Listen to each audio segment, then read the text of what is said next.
Good evening, everyone, and welcome to another staying up late with me and exploring old GeoCity websites thing on my channel. Obviously, if you know me, I love old school 90s, early 2000s internet. I think it was so much soul and character put into it. Now everything just looks samey and it's not very, aesthetically pleasing. You can still find all the same information, although there's a lot of pages here that people just made, which no one really does that anymore. The first thing I wanted to have a look at tonight is the ScoobyDoo God Help You page. Reason being, I saw it said, warning, this webpage contains some naughty words and many very evil thoughts. So, let's delve into this one, shall we? It's all new to me. Accused of a crime they did not commit, a ragtag band of teenagers. So this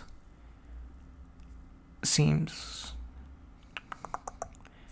like a story, or his take on Scooby-Doo, or their take on Scooby-Doo.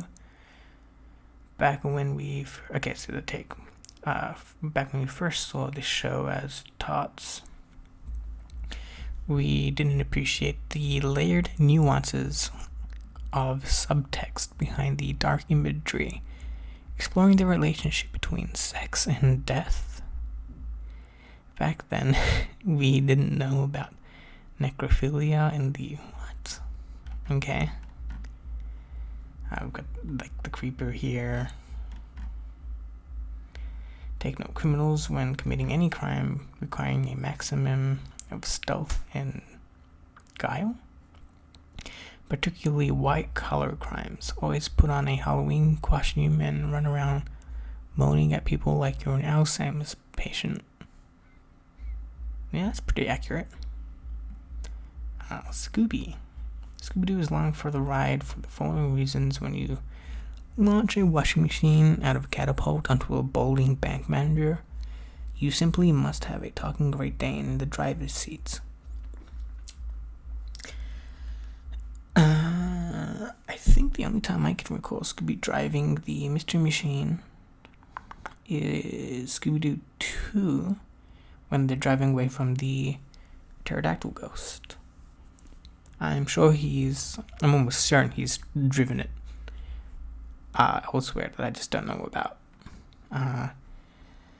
Fred, look at the cravat. Yeah, he's gay. Yeah, he's gay. You know it, I know it, and after many disappointing hours of sweaty groping in the musty attics of spooky old mansions, even Daphne knows. Okay. This is very old school Scooby-Doo way of thinking.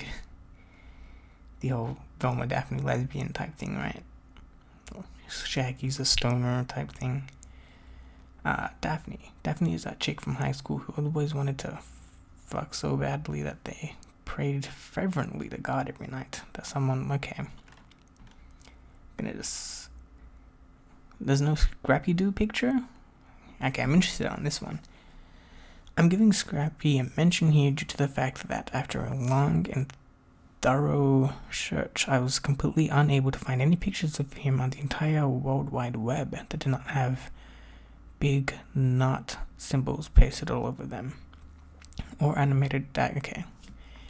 Everybody hates Scrappy-Doo. Very funny. Cool. That's definitely going to mention the whole stoner thing, right? It has to. I'm not even going to talk about first sentence.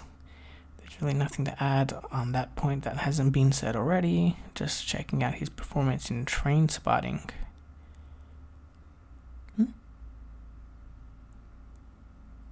I don't get that. Shaggy doesn't want to be here. There's no good reason for him to be here.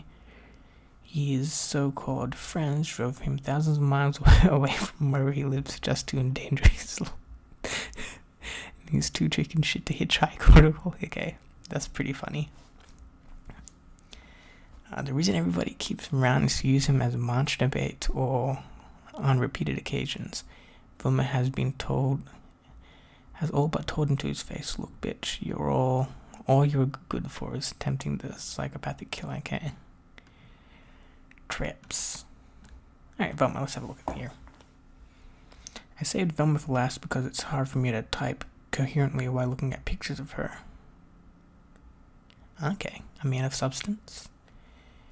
At the tender age of 14, Velma is what we in the internet community commonly refer to as a Lolita.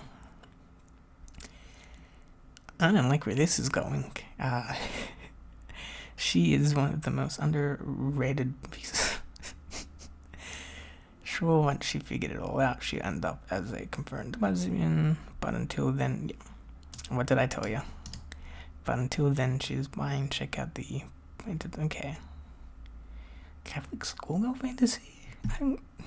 No, I don't think so, buddy. Well, it's definitely a guy who made this. If it weren't for the enormous orange tent she habitually wears, nobody would even look twice at Daphne. Honestly, I've always been more of a Velma person. Because you just know that underneath that big woolly sweater are two of the most glorious fleshy orbs God ever placed on the okay, alright. See here. What the fuck? I think I've had enough of this website, to be honest. I could spend a lot of hours getting lost in the mind-numbing copyright 2000 L. Bruce. So this came out in 2000. Alright, okay. And this is mirrored from the 2009 October build of the page, which obviously it had been touched for years at that point. This is definitely an early 2000s page. On to the next website. Our next page takes us to the obligatory Bigfoot site. Always love these. They're so, each one of them is different but has that same feel. I know that doesn't make sense, but it kind of does in my head, just a little bit. We've got beautiful, not quite Comic Sans, but almost Comic Sans font at the top. The just dream-like starry background, which has nothing to do with Bigfoot, but it's just so nice to look at. Let's have a look. What does this say? It's been a legend for years, but few realize that Bigfoot, also known as Sasquatch or Yeti, gained official status in 1975. That year, the Army Corps of Engineers published an environmental atlas that first recognized Sasquatch as a species indigenous to Washington state. Is that real or not? I feel like I would have heard that. Who knows? The $200,000 corpse project found, among other things, that the big-footed animal is covered with long hair except for the face and the hands, and has a distinctly human-like form. Alright. The pictures is what I really care for here. We've got the feet, which is always there, and the comparisons. Human size, Alaska brown bear hind. If you have the grizzly bear front and hind legs, why not the Alaska brown bear? Sightings on, I can already see the always classic Gimli film here, and a really compressed, barely 16-bit, it looks barely 16-bit picture quality. One of the most famous sightings occurred at Bluff Creek. Yeah, we're not gonna. If you want to learn more about that, watch some of my previous videos. This this is something I do want to talk about. So this image, again, it's one of those things I've known about since I can remember, and even back when I was a gullible little boy, it always looked fake to me. I always watched back in the day, or the, like, Willis O'Brien, or the Ray Harryhausen movies, like Clash of the Titans, things like that, Jason and the Argonauts, and this looked like that. This looks like something Ray Harryhausen would have made. It doesn't look real. It looks like a stop motion thing. Yeah. I mean, look. Cliff Crook. Now that sounds like a ScoobyDoo villain. Did he dress up in this to scare away people from Wild Creek so he could look for the treasure that was buried there?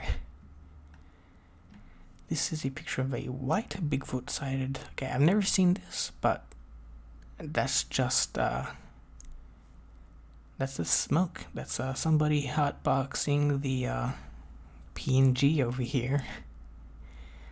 Look, we can email this person at w5www@yahoo.com. Okay, this is what I want. Click to go to the supernatural zone. The supernatural zone. Already, this background is what dreams are made of. Look at that. If I could have that as my wallpaper in the real world, or if my ceiling looked like that, you better believe I wouldn't leave the house any more than I already do, I guess. Do you believe? I try to. I have an open mind. Katy, Texas. I mean, I believe in aliens. That's 100% a thing. Katy, Texas, USA. 300 miles west of downtown Houston, Texas. 730 miles east of El Paso, Texas. Obviously, there's a photo here that I'm guessing her. That's not loading. Against UFO and alien secrecy. Yeah, the government definitely do know something. The extent of what that is, I don't know. Welcome to the supernatural zone located in Katy, Texas. My interest in UFOs and the supernatural rose to an even higher level several years ago as I was stargazing late one night. That explains the background. In the Pocono Mountains of northeastern Pennsylvania, I observed what appeared to be several star-like objects zigzagging back and forth around from each other. Okay. This site has been online since March 21st, 1998. It seems like the last time it was updated was November 22nd, 2000. That is a long time ago. Mirror sites. And a bunch of broken pictures here.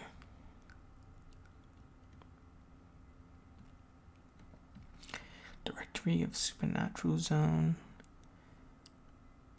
Jersey Devil. Curses. Unusual death. Spontaneous human combustions. I used to have a weird fear of combusting as a child. Not anymore. I think that's one of the lesser things that's out there. Werewolves. You know what? Let's do this. Let's see if there's anything here. This is a cool figure, actually. It's definitely not a Four Horsemen sculpt. I don't think Todd McFarlane's being sculpted in this. History of werewolves. Although most people know werewolves as simply creatures of nightmares in horror movies, they were once viewed as real beasts who killed savagely. The creatures are less feared in today's society, but the sheer terror can still be inflicted. Fear of wolves and things that go bump in the night is almost natural. Here we go. Sightings of wolfmen. Perhaps one of the most famous and recent cases of a werewolf is told by Delbert Gregg of Gregton. So Gregg is from Gregton, Texas, eh? During a stormy night when her husband was away in July 1958, Gregg moved her bed close to a screened window to catch the breeze of an approaching storm deep in the night. It is very relaxing. That's what I want to do. Just move my bed closer to the window, have the breeze of the night just cool me down. Gregg awoke to the sound of scratching at the screen next to her face. When the lightning flashed in a rumbling sky, Gregg saw a huge, shaggy wolf-like creature that was clawing at the screen and glaring with baleful, glowing slitted eyes. Okay, that's a weird word. As she jumped from the bed to grab a flashlight, the creature quickly dashed into a large collection of bushes. Okay. I think that's sort of it for this page. Let's see if we can find another thing. Let's see if there's another werewolf page, shall we? So when I was searching for werewolf pages, this is the one that caught my eye, only because I love the World of Darkness. I love Werewolf the Apocalypse and Vampire the Masquerade, both the games and the tabletop. So let's character creation. This is obviously for definitely not V5, 5th edition. That's what we're up to now, right? Yeah. There's not even a new Werewolf the Apocalypse. They said that they were making one, but let's see what we have here. Let's talk about Gaia and all the Gyro, shall we? So below is the procedure compressed for building a World of Darkness Werewolf the Apocalypse character, be they Gauru or kinfolk. Other World of Darkness character creation procedures for vampires, Mage the Ascension. Ooh, I know I've never actually played Mage the Ascension. Will either be detailed later or really. He didn't do one for Vampire the Masquerade. Okay, fair enough. Maybe he did. Maybe it's like I'm not gonna go out and look for it. But here's what we need, folks.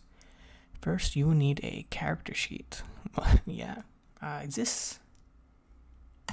this really gonna be an old school World of the Apocalypse character sheet?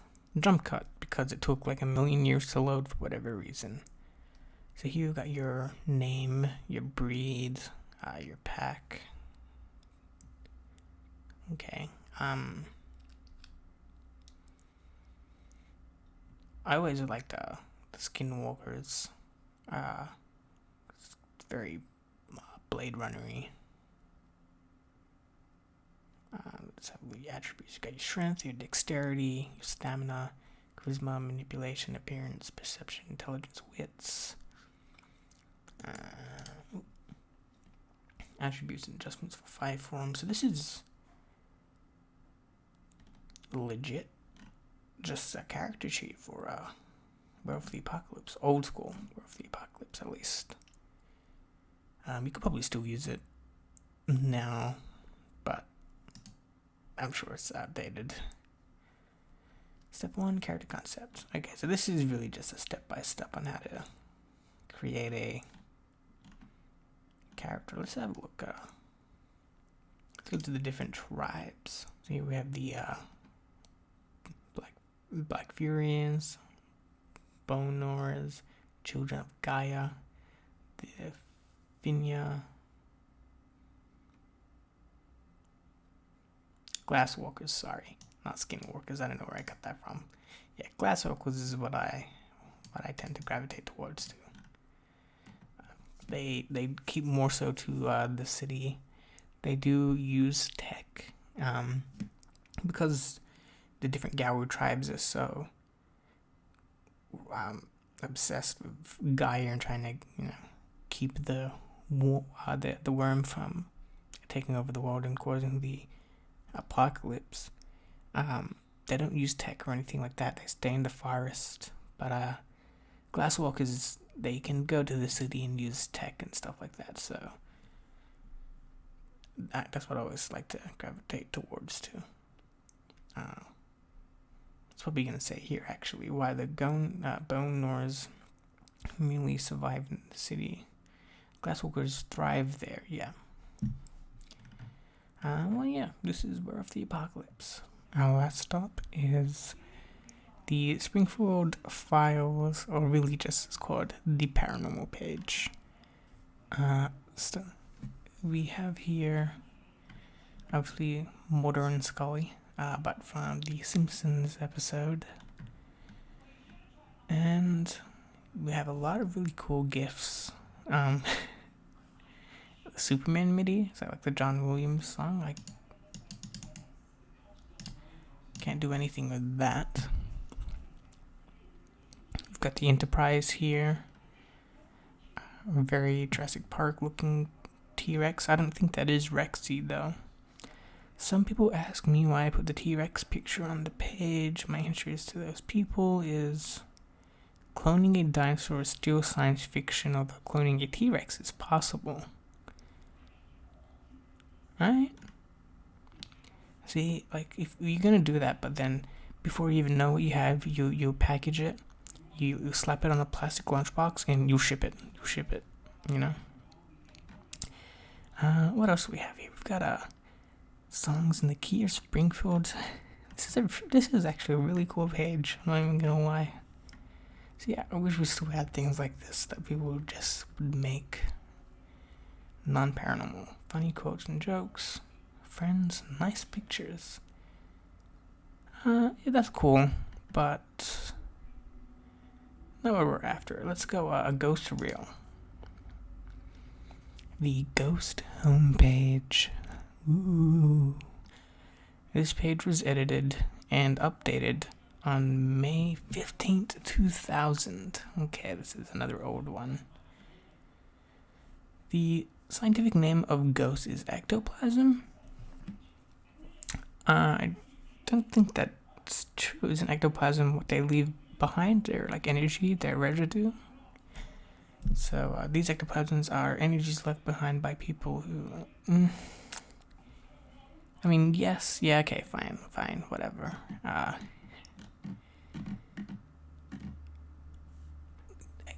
Let's end on this. I'm genuinely curious what this is. Picture page. PS holographic files here. Homepage are downloadable. So we've got one of the Martians from Mars Attacks. We've got Godzilla, but I think that's Godzilla 2000, right? The one just after the Matthew Broderick one, the first Toho one after that. Also, GMK and Final Wars, a few of my favorites. Definitely watch those. We've got the Lost World Jurassic Park logo, okay. We've got the Man in Black movie logo. More Mars Attacks, okay. Now, there's a lot in this person, much really. Mr. Bean done it again. No wonder Titanic sunk. Okay. That I don't know what that's from. But, me too. More Mars Attacks. Okay, this person must really like Mars Attacks. Here we've got, the Lost World, the two T-Rexes. I didn't think it was Rexy, or was it? No, because this is Isla Sorna, not Isla Nubral. Okay. Whatever this is, that appears to be it. We're gonna leave it here for now, and yeah, I hope you enjoyed the rest of your night. I'm gonna go play Spider-Man 2 on the PlayStation 2 and just explore New York City in that game. I mean, I could play Spider-Man PS4, but I'm in the PS2 mood. Yeah, and expect another one of these videos soon. Good night, everyone.